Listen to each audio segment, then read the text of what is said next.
निर्दोष है जो जिसने दुर्गुणों को निकाल दिया है, कुमति को दूर भगा दिया है, उसके अंदर सुमति है, शुभ विचार है, पवित्रता है, शुद्धता है, वही परमात्मा उसके हृदय में वास करता है। तुम्हें जपने की, याद करने की जरूरत नहीं है। ये 4-4 अक्षरों के नाम कितनों ने बनाए हैं, अनेकों नाम हैं। कोई किसी नाम से याद करता है, कोई किसी नाम से याद करता है, लेकिन उन नामों के लिए जरूरी चीज क्या थी? क्या वो क्वालिफिकेशन पूरी की हमने? उन नामों के लिए शुद्ध हृदय और पवित्र कर्म की जरूरत, काम की जरूरत। लाख हंसी मजाक करो, मस्ती से जीवन जीवो, कोई पाबंदी नहीं है। अगर मुंह को तुम बोझ के बैठ जाओगे, उदासीन बन के बैठ जाओगे, परमात्मा नहीं मिलता है इस तरह से।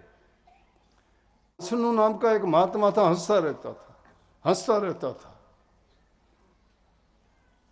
दादू साहब को मिला, दादू साहब कहने लगे, हंसनू हंसना छोड़ दे और रोने से कर चित, बिना रोए मिले नहीं वो प्रेम स्नेही मित।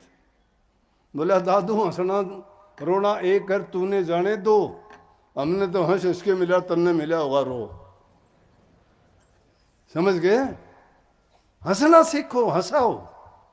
तुम्हारे दिल में खुशी नहीं है, फिर दिल में खुशी नहीं है, उदासीन आदमी को कोई पूछेगा भी नहीं क्या है तुम, प्रभु भी नहीं पूछेगा उसको तो क्यों उदास है। उसके लिए तो उदास कोई, मैंने तो आज तक नहीं देखा कोई राम के लिए उदास हो।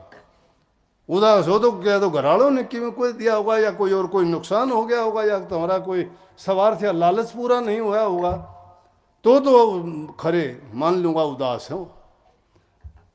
तो रोते बिलखते खूब दिखाई दोगे, मैं उसने मेरे को ये कहा, उसने मेरे को ये कहा, वो तो तुम्हारी शिकायतें रोज होंगी।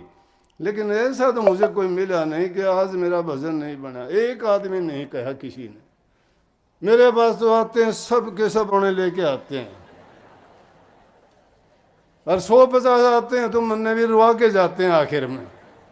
क्यों? अच्छी चीज है नहीं, वो टोकरी भरे मेरे ऊपर डाल दें, टोकरी भरे में कितने उठूं भाई। फिर मैं कहता हूं कि भाई तुम अच्छा बनने की कोशिश करो, पीछा छुटाने के लिए कहता हूं फिर आशीर्वाद है। आशीर्वाद अगले लेना ही नहीं जानते भाई। वाकई बताऊं, अब मैं बताऊंगा मानते नहीं, अगर मान लो तो सारे काम शुद्ध से। तो मेरी कहानी तो ऐसी है, आपको समझाने और बताने के लिए मैं एकदम साधारण आदमी, आप जैसे आपकी भाषा ने भी और नीचे से नीचे बोल के न यूँ सोचूं कि ये बेचारी हमारी माता बहन ज़्यादा पढ़ी लिखी है, समझ जाए अच्छी तरह। कम पढ़ी लिखी है वो तो कौन ही समझेंगी। जो इंसान ज़्यादा जानता है ना, परमात्मा को कम पहचानता है। और जो सादे भोले होते हैं ना, उनका यकीन दृढ़ होता है, विश्वास पक्का होता है, उनके पास ये ज़्यादा सवाल नहीं होते दिमाग में।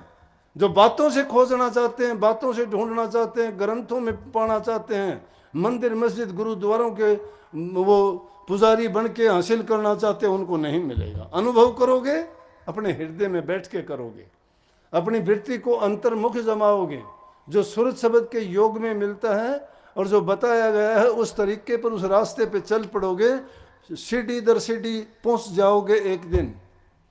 उसके लिए यही आसान तरीका है कि अपने मन को शिथिल करके अंतर में लगाओ, बाहर की वृत्तियों बाहर मत इसको बिखरने दो, इंद्रियों के द्वारों पर जाके इंद्रिय के स्वाद और रसों में मत फंसने दो। जरूरत है उन चीज़ों का, प्रकृति ने और जो तुम्हारे लिए आसपास का वातावरण है उसके अनुसार अपने जीवन को बरतो। ये नहीं कि फांसी लगा दो, फांसी लगाने से नहीं मिलेगा। क्या कसूर है? शरीर का कसूर क्या है? लेकिन जरूरत से ज्यादा अगर कोई भी काम करते हो बुरा है। इसको जिंदा रखने के लिए, स्वस्थ रखने के लिए, अच्छे विचारों के लिए शुद्ध भोजन होना चाहिए, संगति अच्छी होनी चाहिए, अच्छे विचार होने चाहिए और सात्विक भोजन और अच्छे इंसानों का बनाया हुआ। जिस इंसान के विचार खराब है वो अगर भोजन बनाता है तो तुम्हारे विचार भी एकदम खराब हो जाएंगे। मैंने कहा ना कि जिस घर में ऐसा होता है उसका तो पानी भी जहर बन जाता है, पानी भी ना पियो। और ऐसे घर का, चाहे वो गरीब है चाहे भूखा है, लेकिन जिसके हृदय में प्यार है भक्तों का, जिन भक्तों के नाम लिए ना जाति से नीचे नहीं थे, वो ऊंची से ऊंची जाति के थे। नामदेव छिप्पी नहीं था, ऊंची जाति का था, भगत था। 4 दिन पहले रविदास जी की जीवनी बताई थी वो चमार जाति से नहीं था, वो हरि का भगत था, परमात्मा का भगत था। कबीर जुला नहीं था, परमात्मा का रूप था। सजन कसाई था, कसाई नहीं रहा था, वो था जब था। कर्म इंसान का शुभ होना चाहिए, जो शुभ कर्म करता है, शुभ विचार रखता है, वो आदमी जिस चीज को भी छू देगा वही चीज पवित्र हो जाएगी। क्यों संतों से प्रसाद लेके आते हो? उनके हाथ की क्यों जिद करते हो कि आप अपने हाथ से दो प्रसाद? उनकी जिनकी संतों की जिस पर दृष्टि पड़ जाती है, जिससे हाथ लग जाता है, जो चीज उनको छू जाती है, या एक विशेष रूप से उन पर दृष्टि डाल के अगर किसी को देते हैं तो उनके लिए वो अमृत का काम करता है, दवा का